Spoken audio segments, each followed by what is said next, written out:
Thank you. Good morning.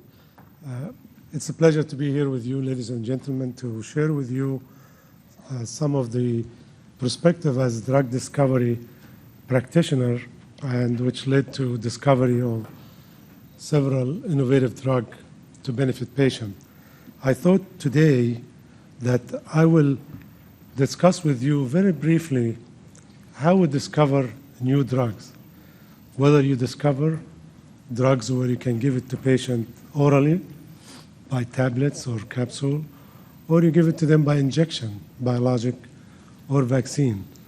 And then I will go into the process, how it's involved, and what it takes to discover a new drug for any disease state.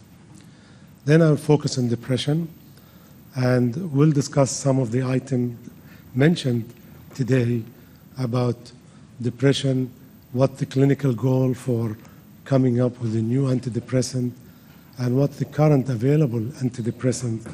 Then I will end up with Effexor or venlafaxine, how it was discovered, and what's really the attribute of that particular antidepressant. So let me start and say, in general, when anyone think about drug discovery, is basically you translate your ideas into a medicine to benefit patients. And that actually has been done primarily by pharmaceutical company to the large extent, almost 75–80% of the drug discovered by pharmaceutical company. And then there are collaboration from university and government research institute. And that's very important to know that drug discovery is an integral part of doing biomedical research. This summarizes for you the process involved to discover a new drug, whether you discover a drug for cancer, for depression, or for blood pressure or any other disease state. Basically, you really need to understand for any disease what the biomolecule involved in that. And we refer to that as a target. Like I give you example for depression where we are here. Our target are the neurochemicals in the brain. So that's our target. And for us in drug discovery, we have to find molecule which can modulate the target. And these are not drug yet.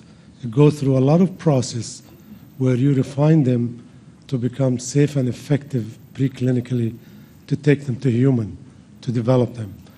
I refer to this when I talk to people who are not working in drug discovery as if your disease is having a lock, and for us to get the key, refine the key until you open the lock. And that's how we refer to drug discovery. Let me say that people may think there are so many drugs. Actually, coming from the US, the drugs are approved by the FDA, and FDA has been in establishment in the early 1950s. Since then, only about 1,600 drugs has been approved by the FDA. And the majority of these drugs, it's like the Effexor, are small molecules, about 80% of these drugs, and about 13–15% are injectable and protein. All these drugs, which was discovered, only work in this limited number of targets. Whether you have cancer or you have CNS disorder, there are not too many targets as people think. But back in the early year 2000, when the human genome was deciphered, and people start asking questions, how many genes we have in our body, you will see conflicting reports. Some say maybe 100,000 genes, some say 50,000 genes. And the acceptable actually now is about 30,000 genes. So as a scientist, I would say, well, that gives me about 5,000 targets. So now those 350 or so, yes, there are 5,000 targets. But the most important things, are these related to disease or not? And that's what we refer to target validation. And that's what most of pharmaceutical companies spend the efforts on validating, and you can say that target causes cancer, that target causes depression. And these are very important process for us. For me in the lab, I don't have to make you just effective drug and safe drug. I have to make sure the drug will go reach the brain. If I make your drug doesn't come to the brain, it's worthless drug. So actually for me, I've been doing a lot of efforts in order to come up with a drug which can reach the target, whether it's the brain or the tumor cell or whatever. So that's what's involved in our work in the laboratory. Our work in the lab is only involved in this part here. You can see it's a limited amount of the R&D or drug discovery and development. You have to go through all this process in order to get drug to patient. You know how much involved in that? We work with thousands, literally 100,000 of molecules. And these molecules die as you go and refine until you come to your drug. So the process is long and is expensive. I'll just share with you quickly for certain reason that in my lab, we are here. And when I started working on Effexor, it cost about $18 to $20 million to do the discovery. But look, multiply by tens until you reach the drug come in the market. So for us, in order for us to be more efficient, if we're going to fail, because many drugs, you put them in human, they don't work. So it's better to fail here because it's cheap. If you fail here, you lost a lot of money. And that's actually what we do in our research to make sure we have the right drug candidate to go for human. Just to give you a summary of the cost, which now we can reach actually close to $2 billion to discover a drug. Basically, you can go buy yourself 2 luxury cruise ship or 3 Airbuses for the price of one drug to reach the market. It's a lot of money. That's why we really need to finish with that. But there is another hurdle, the regulatory authority, whether you have FDA in the US or the regulatory in Japan or in any other country. Traditionally, many years ago, usually you get a drug and you do safety and efficacy and against placebo. Once you do that, the drug can reach the patient. That was in the old days. Now it's becoming a lot stricter and the bar is getting taller. You have to do comparator and you have to have your drug better than the comparator in order to go there, and then you have other process. Because in many countries, government set the price, except in the USA. In the USA, the company set the price because actually they spend a lot of money for R&D. So here is you have the pricing, you have the access, and so on. FDA becoming more strict. I mean, to discover cancer drug is much easier to approve than discover other drugs. Because cancer, you want to prolong the patient life for 2-3 months to be approved. For example, in the antibacterial, FDA changed the name and the rules in year 2000. When you compare an antibiotic, it's not enough to be good. They have to be 10 times better than. So that's why research slowed down in this area. But as I mentioned, these steps involve whether you do vaccine, small molecule, or protein for areas in cardiovascular, metabolic diseases, inflammation, neuroscience, oncology, or for women's health and bone therapy, and that's also involved in our drug discovery process. So let me tell you, this is an example of this platform which we worked on. Of course, Effexor SR is one of them. Then you have for inflammation, Impril, and you have vaccine for Prevnar. But today, gathering, we are all interested in Effexor. So let me actually shift gear and talk about depression. Definitely, depression is one of the debilitating diseases worldwide, and there's large population suffering from depression. And it really varies from one country to another. I mean, for example, in US, you get women's twice as much as men suffer from depression. If you go into my country, in the Middle East, is different. And you find sometime between married couples actually is less depressed in Western world. It's the opposite in the Middle East. So there is a lot of actually factors involved in that. But the prevalence of the disease actually, as in the US, is comparable more or less here in Japan, and sometimes it's higher in countries like developing world and in India and so on. It's a lot of cost involved in that. So for us, we say that, okay, what the symptoms and signs for depression? And it's really in simplest way, they divide it into two major categories, emotional and physical symptoms. And that's where the clinician, and you know better than I do in this area, and these many depression symptoms come across, and it's known that depression diagnosis, which is clinical depression, is different from any other social or temporary depression.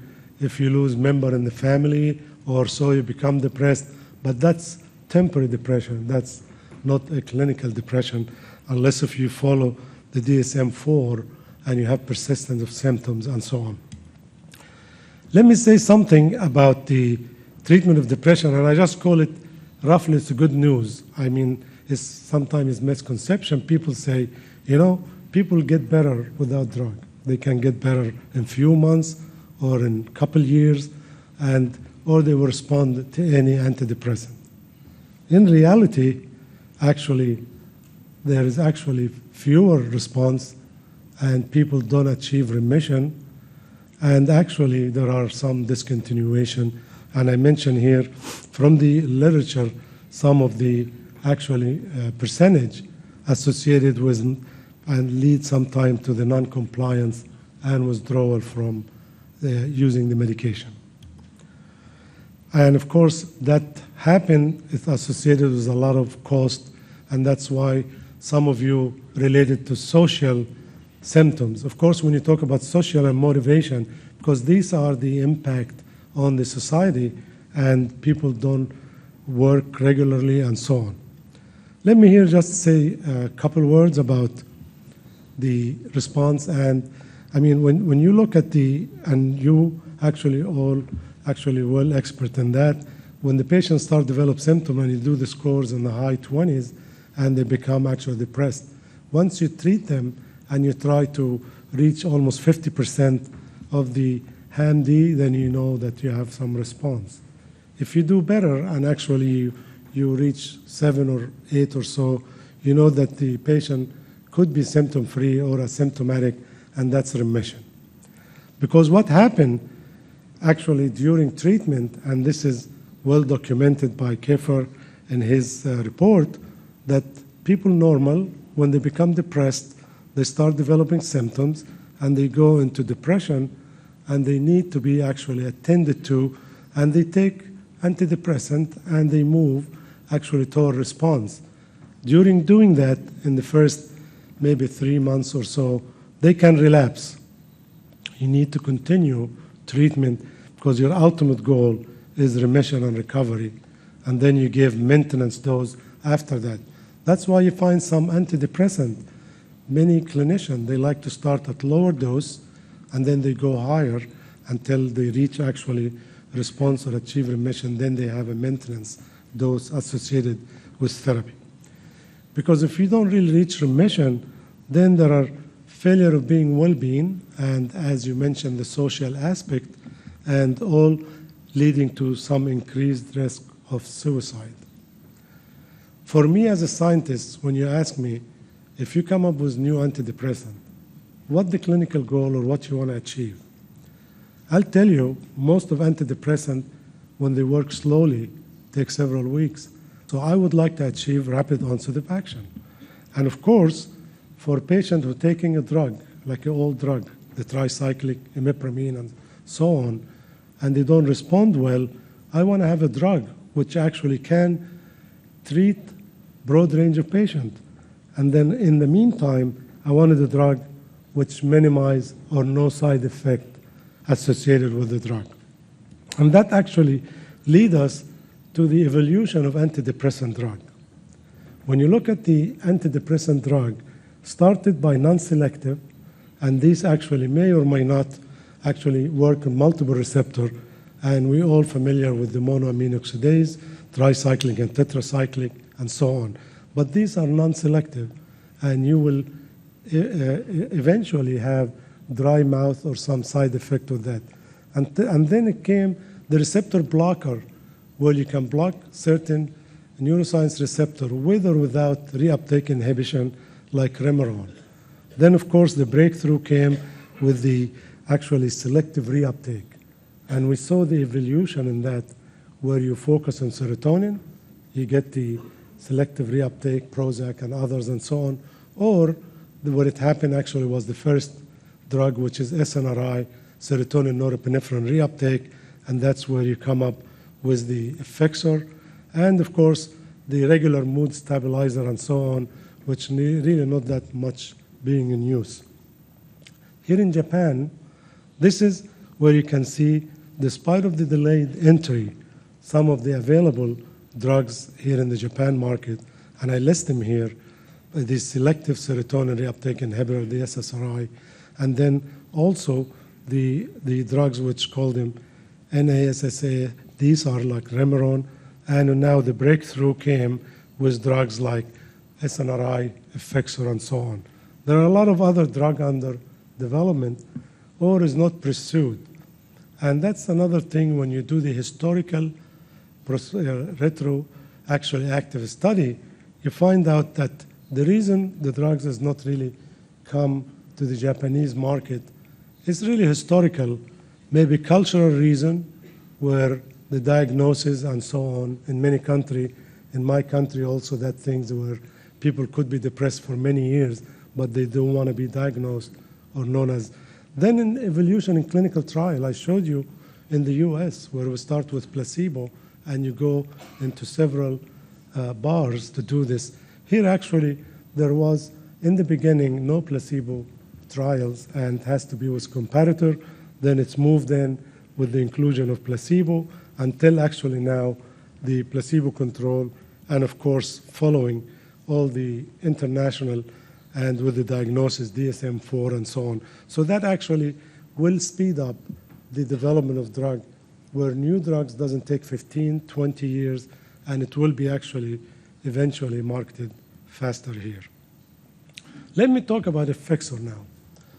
If you're going to treat any mental illness, really what you have here, whether you treat a neuropsychiatric illness or neurodegenerative illness, I listed here some of the neurotransmitters, about 6 of them, where they are associated with our function and the mood and the cognitive function. Here they are listed from the dopamine, norepinephrine, serotonin, and so on. So any imbalances of these neurotransmitters will give you a disease state. For example, if you have too much dopamine, you will develop schizophrenia. If you have less serotonin, norepinephrine, you'll be depressed, and so on. So these are actually very important, but let me focus on those 3. And those 3, serotonin, norepinephrine, dopamine, we relate to them, call them the biogenic amine, because all of them have, as a chemist, an amine functionality. So they are biogenic amine. So these actually were playing an important role for your mood, cognitive, and your behavior. And I list them here, those 3 in the 3 corners, and you look at all broad range of behavior and mood, which you can find from that if you have lack of energy or you have, so all these are symptoms of depression. So these actually neurotransmitters play an important part in treatment of neuropsychiatric disorder. Now let's talk about the hypothesis of norepinephrine and serotonin. When they released here in the synaptic cleft, and then they release, so the body can utilize them and function normally. Of course, after they do the function, they go back. and that's what we call reuptake. So what happened, if you don't have enough here, people become depressed. And that's actually the first thing when we discover new antidepressant. We try to elevate the level of neurotransmitter. Okay, so you found some researcher, they really like to work in serotonin. And I listed here some of the drug evolved, and with the asterisks, those are not being approved here. But some drugs focus only on serotonin, and you get the Paxil, the Zoloft, and other. And some drugs only on norepinephrine. So when we were working on that projects, we figured if people work on one or another, why don't we work on both? And the concept here of working on both, we said that might help to get rapid onset of action and you treat broad range of patients. And that's how the idea about the discovery of venlafaxine or Effexor came from. And we were pleased to see that Effexor indeed blocked the reuptake here in terms of norepinephrine and blocked the reuptake of serotonin, so you have more available for patient treatment. That was the concept. We were pleased when we look at the Effexor or venlafaxine attributes. We realized that when you block the reuptake of serotonin and norepinephrine, it doesn't do anything else. So it does not bind to cholinergic receptor or histaminergic receptors. And that's important, unlike the tricyclic, because you will get the side effect from having non-selective. So there is tremendous selectivity here with Effexor. We found it's actually well absorbed and tolerated, and when it's metabolized in the liver, like any other drug, it actually metabolized mainly into another active antidepressant, which is called ODV, or O-desmethylvenlafaxine. So we were actually pleased with Effexor, and when we took that actually in the animals, and here I show experiment with the rat brain where you actually do microdialysis, and we treat with venlafaxine, and we do treatment acute, and we do chronic, and look what happened when you do chronic. You get tremendous increase in serotonin and norepinephrine. And that actually translated in man when we took that. More importantly, in clinical trial, we have observed against actually Prozac, when you reach remission, first of all, the responder rate was much higher. And also when you reach remission, it's higher than SSRI. So that actually was a good thing for us when we were discovering venlafaxine. So we actually were pleased with the discovery of venlafaxine, which is Effexor, and was convenient actually sustained release, like the one here, the SR, or we call it extended release. And that actually worked in broad range of actually patient. And I want to emphasize broad range, because if you look at the venlafaxine, at lower dose, which actually more effective on serotonin, and then at higher dose, you bring in the norepinephrine. So that means if people working in SSRI and not respond well, moving those patients into norepinephrine for component plus the serotonin, and that's what happened, and I noticed this actually, many of the patients with Dr. Okasha, who's leading actually psychiatrist in the Middle East, he was switching patient into actually venlafaxine from the SSRI or Prozac.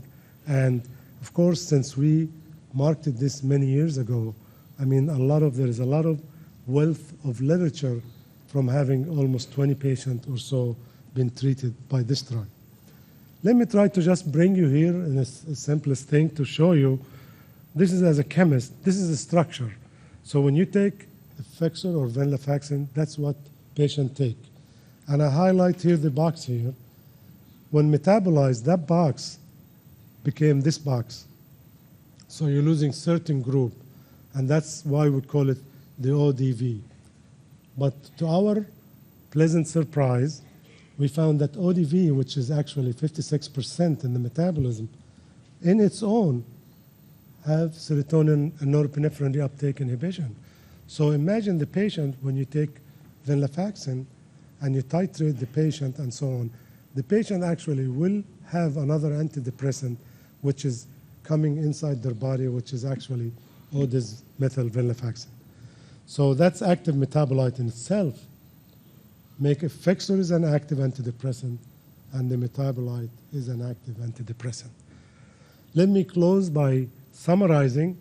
I hope I shared with you how we discover drugs in a simplistic term and how the commitment to innovation that we reach to get the drug to the target, but we actually were gratified by having the first SNRI approved by the FDA, and that actually led many other companies to follow that route. They were focusing on serotonin, so they went back into their lab after Effexor came to the market, and of course we know that there are Cymbalta, there are Savella, and there are other Fatsima. But when you look actually on the practitioner side and how the Effexor are well tolerated and actually broad range of patients, so that was actually tremendous success. So it's, in addition to being the first SNRI, it's first line therapy for MDD and for refractory patient and non-responder from other drugs. And of course, I shared with you that millions of patients benefited from venlafaxine. That's actually was the guidance for other company, where people look what's available and they see actually first SNRI, then everybody will try to come up with another venlafaxine lookalike. And that's actually was the contribution we did actually for drug discovery and to the patient. Thank you very much, and I will be ready to answer any question.